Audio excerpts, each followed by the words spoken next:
Chapter 9, An Awkward Encounter. Victoria was in the aisle waiting with unconcealed nervousness. It was undoubtedly an uncomfortable situation, but as always she had to face it with courage and dignity, for her mother and especially for her sister. Since fate had begun to mercilessly beat her family, Victoria knew she had no choice but to be much stronger and braver than most people at her age were, and they could not expect help from anyone. Although that changed when William entered her life. Victoria felt more and more secure when he was at her side, and thus came the feeling that someone was protecting her, a feeling that had disappeared when her father died and later when her mother became ill. But these feelings were for Victoria a relief and at the same time a cause for concern, because she was terrified to know that she was becoming dependent on William, and her common sense told her that this was the last thing to do in this strange situation. Her head was full of dark thoughts when she saw William appear, with his eternal smile that made him look much more handsome, and that for Victoria's anguish it accelerating her heart. She responded with a shy smile. Both greeted each other cordially and spoke for a few minutes of the meeting they were about to have. Then he received a call to his mobile phone, something urgent business, and had to apologize to go to answer the call to a more private site. Victoria was alone again and she was nervous again, not having William's protective company. Then Victoria saw the people she least wanted to see, her Aunt Marie and her husband, Uncle John.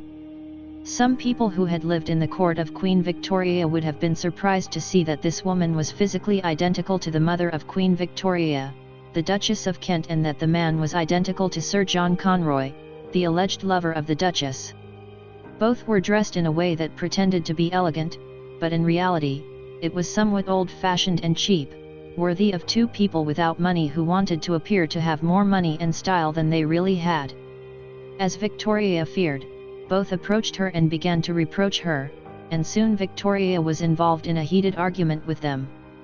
"You are foolish and irresponsible. You know perfectly well that the best thing for Kate is to be with us," Marie exclaimed angrily and accusingly. "Mama does not think the same, Aunt, and neither do I.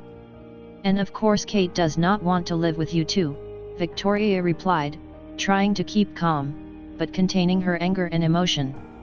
"Your mother is not in her right mind because of her illness, and you are a capricious and ungrateful girl," said Marie, more and more furious. "My mother has not lost her mind. She is more lucid than ever and knows what is best for her daughters, and that is certainly not living with you," answered Victoria, who found it increasingly difficult to stop her own anger. "And that's living with your sugar daddy?" John asked with anger and sarcasm. "What have you said?" Victoria replied, surprised and furious. "For what they have told us, now you are the lover of an old rich cradle robber, and that bastard wants to use his money to buy custody of Kate. The only good thing about this story is to verify that I was always right about you. You are a dark horse, under that disguise of decent and prudish girl hid your true way of being," said John with scorn and malign pleasure. "Be careful what you say. I will not tolerate that you offend me," exclaimed Victoria furiously as she raised her voice. "The one who will not tolerate your insolence is me. Your behavior is shameful, and that's why I'm not going to allow you to disrespect us, and to harm Kate with your selfishness," said John. "Do you dare to talk about shameful behavior and selfishness? You only want custody of Kate to get social welfare, to get money from the government. Money that you would surely spend on alcohol and gambling, and that because you are not able to keep a job for more than a few weeks," Victoria replied. "You are an insolent rude. It really is a shame that you have the blood of my Marie. Nobody can be proud to be family of someone like you. How dare you see your aunt at the face? After we have learned that you're sleeping with an old rich man for his money," John replied with anger and contempt. "Shut up, dirty scoundrel. That's a lie. I'm not sleeping with him, I'm going to marry him, and he's not an old man, let alone a dirty old scoundrel like you. He is an honorable gentleman to whom you are not worthy to tie the shoelaces," exclaimed Victoria indignantly. "Of course, an honest gentleman who buys a shameless girl who could be his daughter.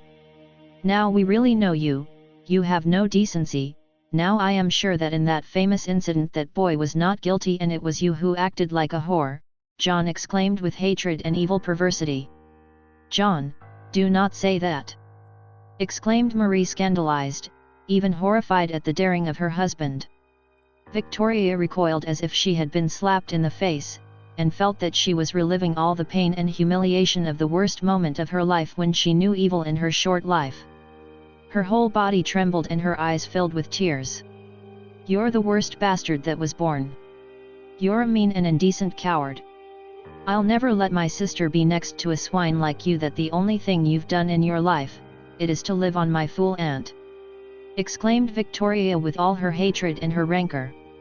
"Damn brat, bitch!" exclaimed John cholerically. "Damned!" Victoria shouted as she lunged forward and extended her arm to slap her Uncle John.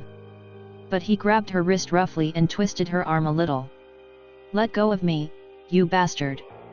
Victoria cried, hurt and almost hysterical while trying to slap him with the other hand, but he also grabbed her wrist.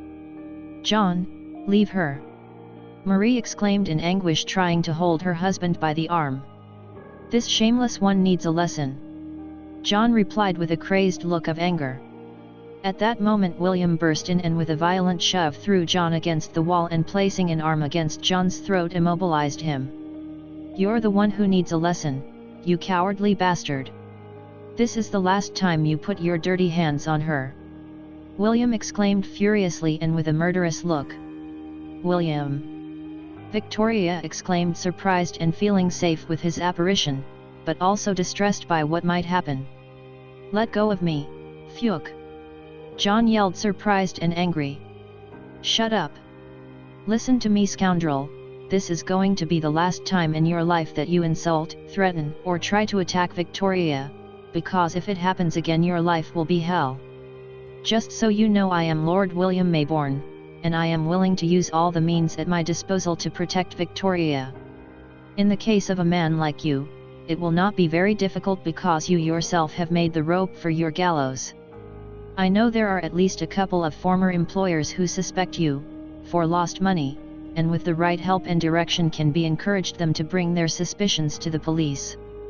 There are also some people who could sue you for fraud because of your tricks, and especially there are some sports bookmakers who want to reconnect with you to charge him certain debts, and they are the kind of people who charge with the bones of your legs if they are not paid," said William, threatening and angry.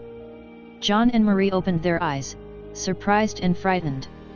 "You cannot," John replied, trying to pretend a courage he did not have. "Yes, I can.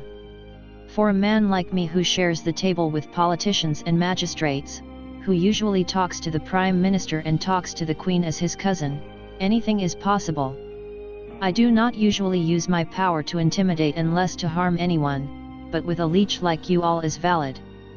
Victoria is important to me, that's why I will protect her and her sister and her mother. It's better than you do not challenge me, because I swear I'll make your miserable life a hell. Now, out of our sight, and I forbid you to approach Victoria, and do not think I do not know if you will do. I have eyes and ears everywhere," said William, withdrawing his arm from the man's throat and retreating a few steps. John and Marie went off, furious and frightened, muttering insults that they did not dare to say aloud and turning around to look at Victoria and William with rancor. "Victoria, are you okay?" William asked worriedly as with his hand he gently held Victoria's arm. Victoria saw him with her eyes flooded with tears, as she cried and pouting like a little girl. She tried to speak, but the words did not come out of her mouth. Finally, she took a few steps forward and hugged him, burying her face in his chest, and started crying hysterically, still pouting. William needed a few seconds to react, but then he put his strong arms around her and hugged her warmly, stroking Victoria's back with one hand. He placed a kiss on the girl's head, his lips on the girl's hair. And in a tender way, both were hugged each other in that aisle.